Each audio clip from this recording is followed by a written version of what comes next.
నా కలల కథనం అందరికీ నమస్కారం. నేను మీ లావణ్యంలోని కథానిక కవితను. ఈరోజు మనం వినబోయే స్టోరీ ప్రేమతో నీ జతగా నేను పార్ట్ 26. ఈ స్టోరీని వినబోయే ముందు మన ఛానల్ని సబ్స్క్రైబ్ చేసుకోండి అబ్బా. చిట్టి రాహుల్ వెనకాలే వెళ్ళి అలాగే కింద పడిపోయింది. ఆమె గట్టిగా అరిచినా ఎవ్వరూ లేపడానికి రాకపోవడంతో కళ్ళు తెరిచి చుట్టూ చూసింది. వామ్మో, ఇక్కడికి వచ్చాను నేను. నాకు తెలియకుండానే చాలా దూరం వచ్చేసినట్టున్నాను. ఈ చీకట్లో ఎక్కడున్నానో కూడా గుర్తులు పట్టలేకపోతున్నాను అని ఆమె భయపడుతూ ఉండగానే ఆమె వెనకాల నుండి ఒక చెయ్యి భుజంపై పడగానే చిట్టి భయపడుతూ మళ్ళీ అరవపోయింది. మరో చేతితో ఆమె నోరును మూసేయగానే చిట్టికి ప్రాణం పోయినట్టుగా అనిపించింది. వామ్మో, ఇక్కడ దొంగలున్నట్టున్నారు. వాళ్ళ చేతికి నేను చిక్కినట్టున్నాను. ఇక మా వాళ్ళని చూడలేనా అని భయపడుతూనే కళ్ళు మూసుకొని రాహుల్ని గుర్తు చేసుకుంది. ఆమె కళ్ళు మూసుకొని 2 కన్నుల నుంచి కన్నీళ్లు కారుస్తూ ఉంటే ఆమె కన్నుల మీది నుంచి చేతిని తీసేస్తూ భుజం పైకించి కూడా చేతిని తీసి ఆమెను పైకి లేపగానే చిట్టి కన్నీళ్లు కారుస్తూనే కళ్ళు గట్టిగా మూసుకొని ఉంది. ఆమె కన్నీళ్లను తుడుస్తూ, ఏంటి ఏడుస్తున్నావు? నువ్వు చాలా ధైర్యవంతురాలువి అనుకున్నాను, కానీ ఇంత పెరిగిదానివి అని అస్సలు అనుకోలేదు అన్న రాహుల్ మాటలు వినగానే చిట్టి కళ్ళు తెరిచి అతన్ని చూస్తూ, నువ్వా? నేను ఇంకెవరో అనుకున్నాను. అయినా ఒంటరిగా ఉన్న ఆడపిల్లను ఇలా ఎవరైనా ఏడిపిస్తారా? నా ఊపిరి నిజంగానే ఆగిపోతే ఏం చేసేవాడివి అని చిట్టి ఆపకుండా అతనిపై అరుస్తూ ఉంది. ఏయ్, ఆపు! ఎందుకలా అరుస్తున్నావు? అయినా నేను ముందుగానే రమ్మని చెప్పాను కదా. అప్పుడు రానని చెప్పి నా వెనకాలే ఎందుకు వచ్చావు? నీ మువ్వల శబ్దం విని వెనక్కి తిరిగి చూశాను. కాస్త పక్కకు వెళ్ళాను. ఇంతలోనే నువ్వు కింద పడిపోయావు. నిన్ను లేపడానికి వస్తే నువ్వు అరవబోయావు.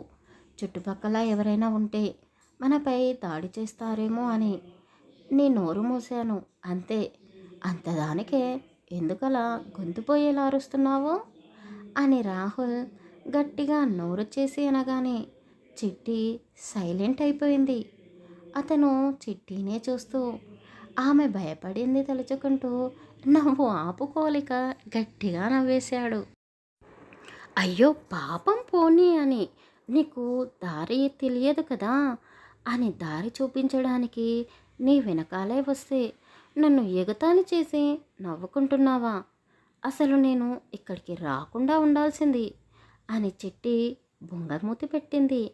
సరే, నేను నవ్వను, కానీ నిజం చెప్పు, నువ్వు దారి చూపించడానికే వచ్చావా? మరి నువ్వే దారి మర్చిపోయావేంటి అని రాహుల్ అడగగానే చిట్టి తడబడుతూ, అయ్య బాబో, నీకేం తెలుసు నా భయం.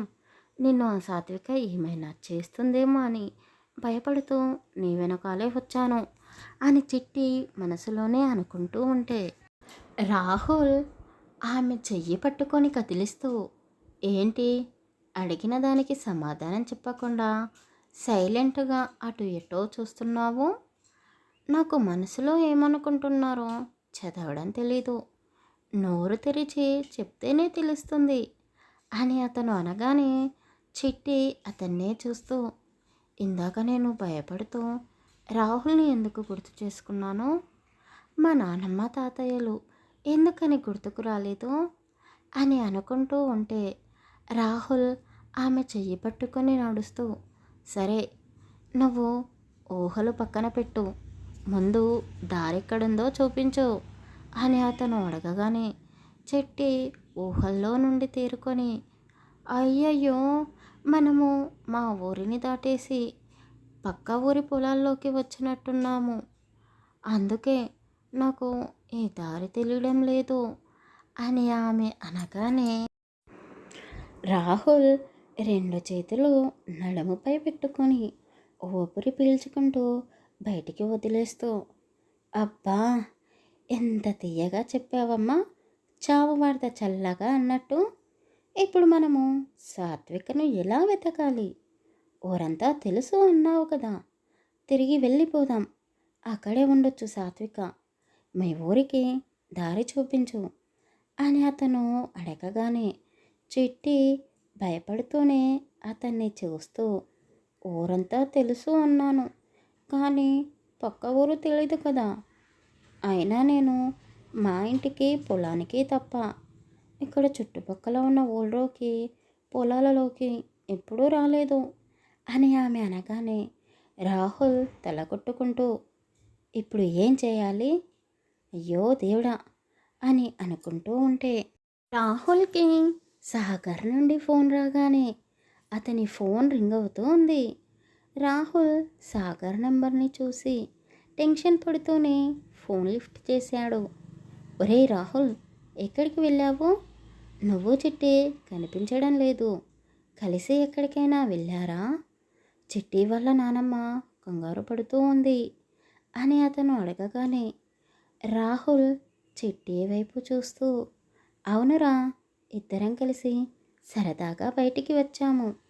మాకు రావడానికి కాస్త లేట్ అవుతుంది అని అతను చెప్పగానే సాగర్ సంతోషిస్తూ ఎంజాయ్ అని నవ్వుతూ అన్నాడు. అతను ఫోన్ పెట్టేస్తూ ఉంటే రాహుల్ సాగర్ సాగర్ అని పిలవగానే అతను మళ్ళీ హలో అన్నాడు. ఏంట్రా, ఏమైంది? ఏదైనా ప్రాబ్లమా అని అతను అడగగానే అదేమీ లేదురా, సాత్విక అక్కడ ఉందా అని అతను డౌట్గా అడగగానే హా, ఉందిరా, నేను ఆ విషయం చెప్పడానికే ఫోన్ చేశాను. సాత్విక దారి మర్చిపోయి పొలాల వద్దకు వెళ్ళిందంట. అక్కడ ఉన్న మన పనివాళ్ళు సాత్వికను తీసుకొని ఇంటికి వచ్చారు. ఇప్పుడే అందరితో కలిసి భోజనం చేసి పడుకోవడానికి వెళ్ళింది అని అతను చెప్పగానే రాహుల్ హమ్మయ్య అని ఊపిరి పీల్చుకున్నాడు. ఏంట్రా, ఏమైంది? సాత్విక గురించి అడుగుతున్నావేంటి అని సాగర్ అడగగానే, ఒరేయ్, నీ దగ్గర ఒక నిజం దాచాను. అదేమిటంటే సాత్విక కనిపించలేదని కంగారులో నేను చిట్టి ఆమెను వెతకడం కోసం బయటికి వచ్చాము. చిట్టి వైపు చూస్తూ 4 అడుగులు పక్కకి వేసి ఆమె నుండి కాస్త దూరం జరిగాడు. ఒరేయ్, మేమిద్దరం మన ఊరిలో లేము, పక్క ఊరి పొలాల మధ్యలో ఉన్నాము. ఇందాకే చెప్పింది చిట్టి. ఇప్పుడు మేము దారి మర్చిపోయానురా బాబు. చుట్టూ ఎవ్వరూ లేరు, మేమిద్దరమే ఉన్నాము. నా ఫోన్లో ఛార్జింగ్ కూడా లేదు. ఎప్పుడు స్విచ్ ఆఫ్ అవుతుందో కూడా తెలీదు. నిజం చెప్పాలి అంటే నాకు కూడా కాస్త భయంగానే ఉంది. ఇక్కడ నుండి ఏ పాము వస్తుందో, ఏ జర్రి వస్తుందో అని. రాహుల్ అలా అనగానే సాగర్ నవ్వుతూ, ఒరేయ్, ఇంత మంచి ఛాన్స్ మళ్ళీ దొరకదురా అని అతను అనగానే, ఏంట్రా, పిచ్చి పిచ్చిగా ఆలోచిస్తున్నట్టున్నావు అని రాహుల్ అనగానే, అయ్యో అలా అనలేదురా నేను. అంటే జీవితంలో అప్పుడప్పుడు ఇలాంటి థ్రిల్ కూడా ఉండాలి కదా. అయినా నువ్వేమీ భయపడకు. ఇంకో 4-5 గంటలు అయితే తెల్లారిపోతుంది కదా. అప్పుడు మనుషులను పంపించి మిమ్మల్ని వెతికిస్తాను. ఇప్పుడైతే చాలా లేట్ అయింది. మీ ఇద్దరి గురించి చెప్పి ఇంట్లో అందరినీ కంగారు పెట్టలేను కదా. అయినా అక్కడ ఏదైనా గుడిసెనో పాక లాంటిదో ఉంటుంది కదా. ఈరోజు ఒక్కరోజు మీ ఇద్దరూ అందులో అడ్జస్ట్ కండి అని సాగర్ సలహా చెప్పేసి ఫోన్ కట్ చేశాడు. తిరిగి మళ్ళీ ఫోన్ చేయాలి అనుకున్నాడు, కానీ అప్పటికే రాహుల్ ఫోన్ స్విచ్ ఆఫ్ కావడంతో చేసేది ఏమీ లేక ఎటూ వెళ్ళలేక వెనక్కి తిరిగి చిట్టి వైపు చూశాడు. ఆమె కాస్త వణుకుతున్నట్టుగా కనిపించడంతో రాహుల్ ఆమెను చూస్తూ, చిట్టికి ఏమైంది, అలా వణికిపోతుందేంటి అని అనుకుంటూ ఆమె దగ్గరికి వెళ్ళాడు. సాగర్ ఫోన్ పెట్టేగానే చాలా సంతోషిస్తూ, ఎస్, ఎలాగైనా వాళ్ళిద్దరూ ఒక్కటవుతారేమో అని సంతోషిస్తూ అమ్మమ్మగారు, రాహుల్, చిట్టి ఇద్దరూ కలిసి సరదాగా బయటికి వెళ్ళారు. రేపు ఉదయాన్నే వచ్చేస్తారు. మీరు టెన్షన్ పడకుండా వెళ్ళి పడుకోండి అని సాగర్ సుభద్రమ్మ గారితో చెప్పగానే ఆమె నమ్మలేనట్టుగా ఆశ్చర్యంగా అతన్నే చూస్తూ, సాగర్ బాబు, మీరు చెబుతుంది నిజమేనా? చిట్టి రాహుల్ బాబుతో కలిసి బయటికి వెళ్ళిందా? అది కూడా సరదాగానా? నేను నమ్మలేకపోతున్నాను అని ఆశ్చర్యపోతూ సంతోషిస్తూ ఉంది. రెండు చేతులు జోడించి పైకి చూపిస్తూ, దేవుడా, వాళ్ళిద్దరినీ సంతోషంగా ఉంచు. వాళ్ళు సంతోషంగా ఉంటే నాకు అంతకంటే ఇంకేం కావాలి? చెట్టి మనసు మార్చి ఆ అబ్బాయితో సంతోషంగా కాపురం చేసుకునేలా చూడు తండ్రి అని ఆ వెంకటేశ్వర స్వామికి ప్రార్థించుకుంటూ సాగర్ చెప్పిన విషయం రాఘవయ్యతో చెప్పడానికి వెళ్ళింది. సాత్విక ఇల్లంతా తిరుగుతూ రాహుల్ని వెతుకుతూ ఉంది. సాగర్, ప్రియ ఇద్దరూ ముచ్చట్లు పెట్టుకుంటూ కనిపించడంతో వాళ్ళ వద్దకు వెళ్ళి రాహుల్ గురించి అడిగింది. ప్రియ సాత్వికని కాస్త కోపంగా చూస్తూ, ఎక్కడికి వెళ్ళాడు అని అడుగుతున్నావా? నువ్వు కనిపించకుండా పోయేసరికి అతను నిన్ను వెతుక్కుంటూనే వెళ్ళాడు. అతనితో పాటు మా చెల్లెలు కూడా వెళ్ళింది అని ప్రియా చెప్పగానే సాత్విక సంతోషిస్తూ, అంటే బావ నన్ను వెతుక్కుంటూ నా వెనకాలే వచ్చాడా? మరి నేను ఇంటికి వచ్చేసాను కదా, బావ ఎందుకు రాలేదు అని సాత్విక అడగగానే ప్రియాకు చిరాకు వచ్చి, ఏయ్, వాళ్ళిద్దరూ భార్యాభర్తలు సరదాగా ఎక్కడికో వెళ్ళినట్టున్నారు. ఇంకో విషయం, నువ్వు ఇంటికి వచ్చావని మేము ఫోన్ చేసి చెప్పాము. అందుకే వాళ్ళు అక్కడే ఉన్నట్టున్నారు. నువ్వు వాళ్ళను డిస్టర్బ్ చెయ్యకు అని ప్రియా చెప్పగానే సాత్విక కన్నీళ్లను దాచుకుంటూ అక్కడ నుండి తన గదిలోకి వెళ్ళి రాహుల్ని తలుచుకుంటూ చిట్టిని మనసులోనే తిట్టుకుంటూ ఉంది. రాహుల్ చిట్టి భుజంపై చెయ్యి వేయగానే ఆమె ఒక్కసారిగా ఉలిక్కిపడింది. ఏయ్, ఎందుకలా భయపడుతున్నావు? నేనే. అయినా ఈ మాత్రం చల్లగాలికి అంతలా వణికిపోతున్నావేంటి అని రాహుల్ ఆమెనే చూస్తూ అడగగా చిట్టి కాస్త కోపంగా చూస్తూ, ఏంటి ఈ మాత్రం చల్లగాలినా? నాకు ఈ గాలులేమీ కొత్త కాదు. కానీ నువ్వేం చేసావో మర్చిపోయావా? చూడు, నన్ను పూర్తిగా పసుపు నీళ్ళలో తడిపేశావు కదా. నా చీరంతా తడిసిపోయి ఉంది. అందుకే నేను ఈ చల్లగాలిని తట్టుకోలేకపోతున్నాను అని ఆమె చెప్పగానే రాహుల్ ఆమెను కింద నుంచి పైదాకా చూస్తూ, ఆరారే, అవును కదా, అయినా నువ్వు బట్టలు మార్చుకోకుండా ఎందుకు వచ్చావు? నేను తడిసిపోయాను, కానీ వచ్చేటప్పుడు బట్టలు మార్చుకొని వచ్చాను కదా అని అతను అనగానే చిట్టి అతన్ని ఇంకా కోపంగా చూస్తూ, అవును, నేను కూడా మర్చిపోయాను. పోనీ ఇప్పుడు వెళ్ళి బట్టలు మార్చుకొని రానా అని ఆమె అనగానే రాహుల్ చిట్టిని చూస్తూ, ఏంటి వెటకారమా? అయినా నీవే కదా వణికిపోతూ ఉన్నావు. ఇలాంటివన్నీ ఇంటి దగ్గరే చూసుకోవాలమ్మా. సరే, కోపం కాస్త పక్కన పెట్టు.